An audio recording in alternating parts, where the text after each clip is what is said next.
Can you run Google Ads with a small budget? Of course! In fact, one of the most popular episodes of this podcast is episode 23, in which I shared a presentation I gave about how to drive big results with a small budget. Since I know this topic is so vital to many of you, I'm excited to answer 3 of your questions about how much you need to spend on Google Ads to get great results for your business. I'm your host, Jyll Saskin Gales. I spent 6 years working for big brands at Google, and now I work for you.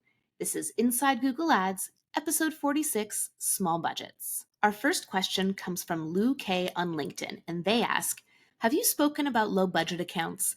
I have clients who insist on trying a very low budget, below $1,000 per month, sometimes below $500 per month, and their belief is they want to see it working before committing to more money. I think you and I know it isn't going to work as well as they think. Have you navigated this before, or how would you approach it? Say it with me, folks. $500 a month on Google Ads will not solve your problem. My rule of thumb is you want to spend enough to get a bare minimum of 10 clicks per day. And how much is that? You can use Google's Keyword Planner tool for free. Just set up a Google Ads account. You don't need a campaign.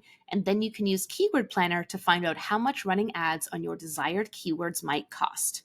Multiply that by 10. And if you're not prepared to spend that every single day for at least 2 months, don't run ads. Why 2 months? Well, it takes time for the system to learn. So it's not uncommon to have very poor results in the beginning. For example, with one of my coaching clients, I helped them completely overhaul their account after taking it over from an incompetent freelancer, in my opinion. But for the first few days after we launched the new campaigns, their cost per click was $28. However, by week 2, the cost per click was down to $10, which is in line with what Keyword Planner had predicted. Another small business owner I worked with after we started working together and optimizing her campaigns, her ROAS initially went down. And then after a few weeks, it started going up and up and up until her ads were the most profitable they'd ever been by the start of month 3. I say all this to say you need money to run ads and you need patience the less money you have. If you don't have money and patience, don't run ads. Focus on organic growth instead. How I would navigate this if a client said they want to see it working before committing more money is just to advise them that means they're not a good fit to run ads. I don't want to help someone spend money if I don't think that money is going to drive a good return from them. So if someone can't spend enough to set them up for the highest possibility of success, it's better they don't spend the money in the first place.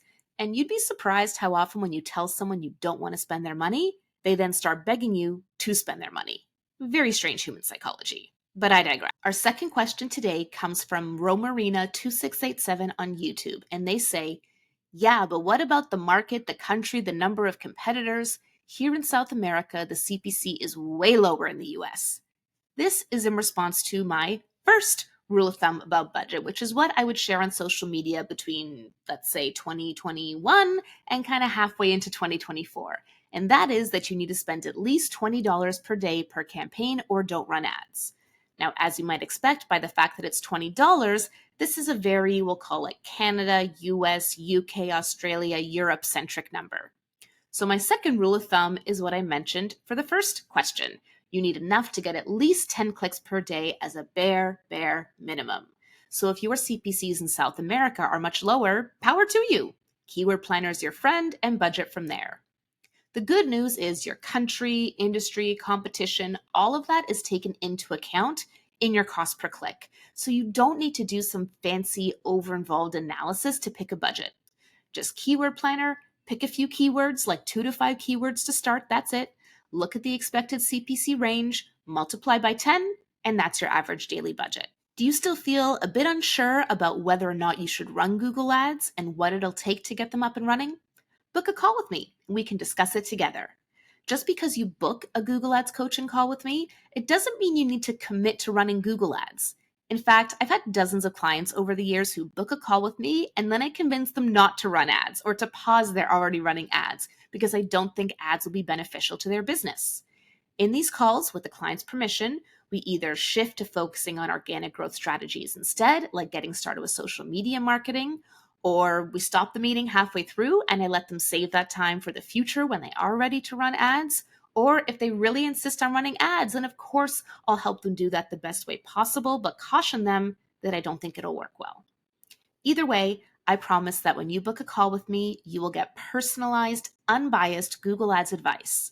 You can learn more about booking a Google Ads coaching call with me on my website or follow the link in the episode description.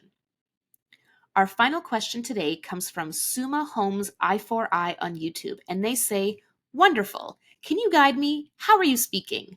Are you using 2 monitors to read and talk? I wanted your help. Anyway, how much minimum target ROAS budget?"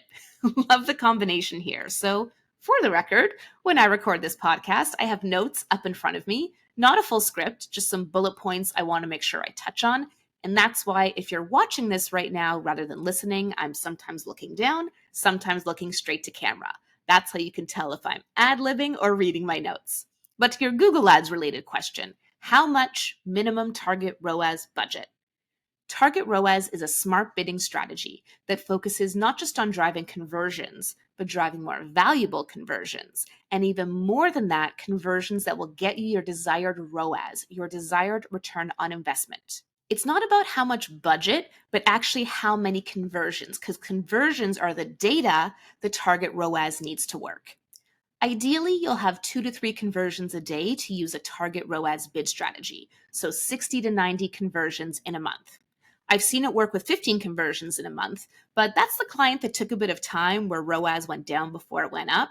And then I've also seen other accounts with 10 to 20 conversions a month, and they just can't get target ROAS working.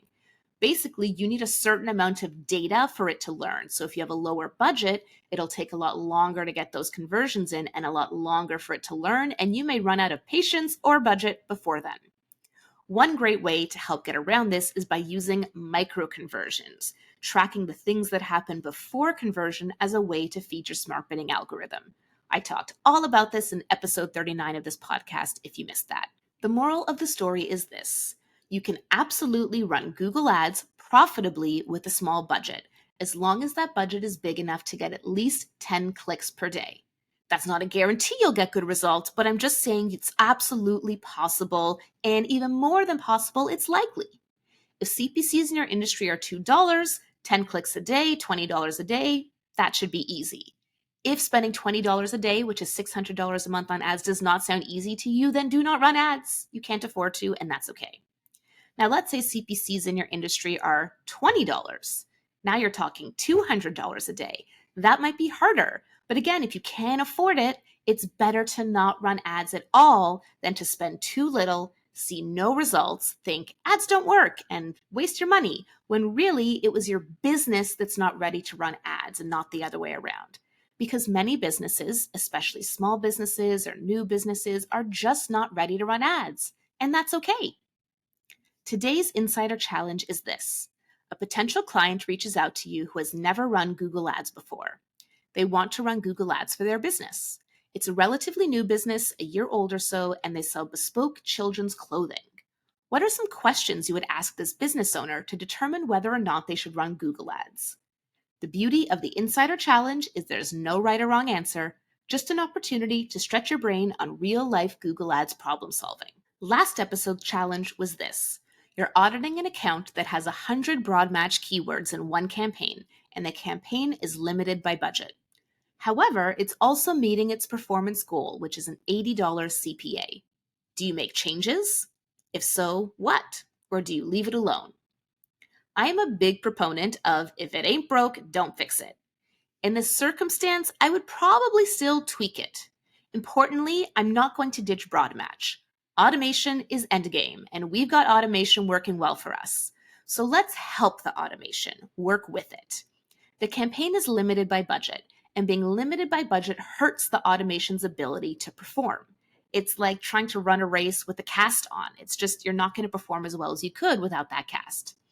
To help the automation, I would want to shrink our targeting so that our budget more closely matches the opportunity. First, I would check the bid strategy. Notice how I didn't tell you what bid strategy we were using in this challenge? Since our goal is $80 CPA and we are hitting our goal, I would start by switching to target CPA if we're not already there. I would make the target a bit more aggressive than our goal, perhaps $75 or $70 to drive more efficiency which will lessen our reach. If we're still very limited by budget, which I could also check by looking at search impression share loss due to budget, then I would consider either targeting a smaller geographic area or pausing some keywords. 100 broad match keywords in one campaign is probably too many unless we're spending thousands of dollars a day. I would review the search terms report, adding the column for keyword to check which search terms are matching to which keywords and what's driving performance. However, I wouldn't make some huge sweep and pause half the keywords at once, because I'm going to guess there would be a lot of hidden search terms here driving results too, and we don't want to accidentally cut all that off as well. I would aim to identify maybe 20 keywords to pause at first and see how that, in combination with a tighter CPA target, goes. If after a few days or a week we're still severely limited by budget, I would either, add more budget if it's performing so well, or follow the same steps again. Bring CPA slightly down, pause 10 to 20 more keywords, wait and see. What about you? What would your approach be? Leave it alone since it's meeting your goals, or optimize? I'm Jyll Saskin Gales, and I'll see you next time inside Google Ads.